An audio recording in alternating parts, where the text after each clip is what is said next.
You ever have that stomach drop moment with crypto? You know the one, where you check your portfolio and realize a bad decision just cost you real money? Well, that's exactly what we're talking about today. We're going to break down some seriously hard-earned lessons about the mistakes that can absolutely drain a portfolio, and, more importantly, the exact steps to fix them. Man, this one hits hard, doesn't it? It's not about blaming the market or some random crash or a shady project. It's all about owning our own decisions. And look, that is a tough pill to swallow for any investor, but it is exactly where the real growth starts. All right, so if it was all about bad decisions, what were they? Well, the story here is brutally honest, laying out 4 specific mistakes that just dismantled this portfolio. Let's dive in, starting with the one I think we've all felt at some point. Mistake number 1, the classic, FOMO. It's that awful, gnawing feeling you get when you're scrolling social media, seeing all those rocket emojis and green candles, and you just think, oh my God, everyone is getting rich and I'm missing out. And that feeling, it is an absolute portfolio killer because it makes us chase, not invest. And here it is. This was the trigger. The coin Kaspa just explodes. A 40% pump, seemingly out of nowhere. Your feed is blowing up, the charts are nothing but green, and that little voice in your head is no longer whispering, it is screaming. This is it. You got to get on this rocket ship right now. So you do it. You jump in right at the top, heart pounding with excitement. And then, boom, a 25% drop just a few days later. That right there is the classic FOMO trap. The early birds are cashing out, taking your money as their profit, and you're the one left holding the bag. And here's the hard truth, okay? By the time a coin is trending everywhere and your cousin who knows nothing about crypto is asking you about it, the smart money has probably already made its move. The FOMO crowd isn't discovering some secret opportunity, you're just providing the exit liquidity for everybody else. So, let's move on to the next mistake. We're always told, don't put all your eggs in one basket, right? But what happens when you have way too many baskets, and frankly, most of them are just junk? This leads us straight into the over-diversification trap. This simple table just tells the whole story. The portfolio had 9 different coins, but when you look closer, only 3 of them were actually strong projects, the ones doing all the heavy lifting and driving the growth. And the other 6? Total dead weight, just weak projects dragging the entire portfolio down with them.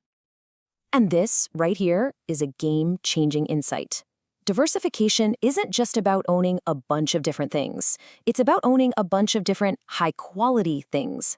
Spreading your money across a bunch of weak projects isn't a strategy. It's just a recipe for mediocrity.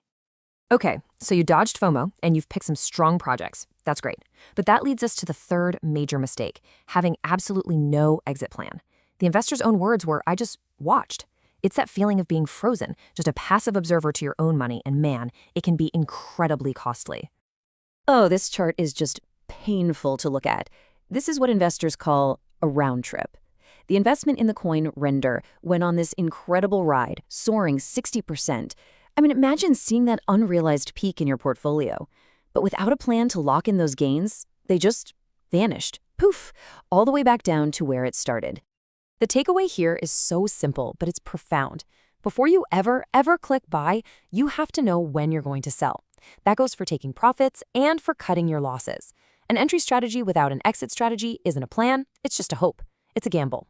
And this brings us to the final mistake. And honestly, it's the one that ties all the others together. Emotional tracking.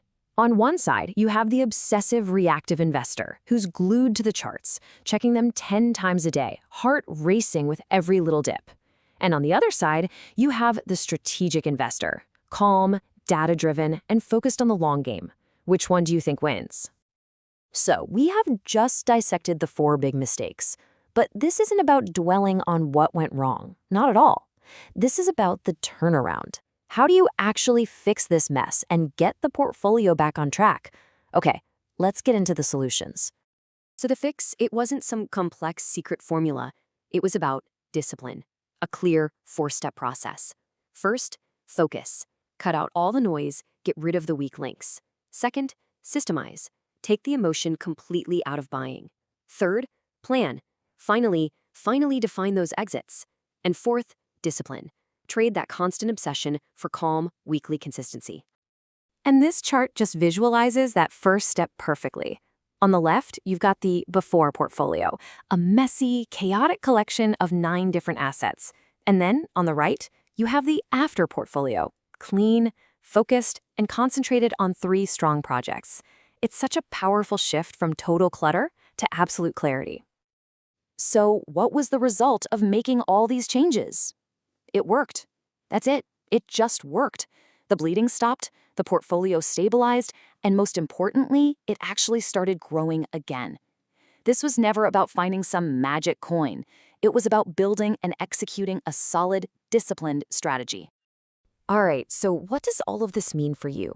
Let's take these hard-earned lessons and distill them into a super simple game plan that you can apply to your own investing strategies starting today. Here they are, the 4 rules to just carve into your investing mindset. 1, don't chase pumps. Just don't do it. 2, focus on quality, not just quantity. 3, always, and I mean always, have an exit plan. And 4, track with discipline, not with your emotions. Ultimately, this is the most powerful mindset shift you can possibly make. Mistakes aren't failures you should be ashamed of. They are just data. Every bad trade, every single loss, it's not a reason to quit. It's a lesson. It's a piece of information that makes you a smarter investor, but only if you're willing to actually listen to it. So as we wrap this up, I want to leave you with this one question. If your mistakes really are just data, what is your portfolio telling you right now? Seriously, what is it trying to teach you?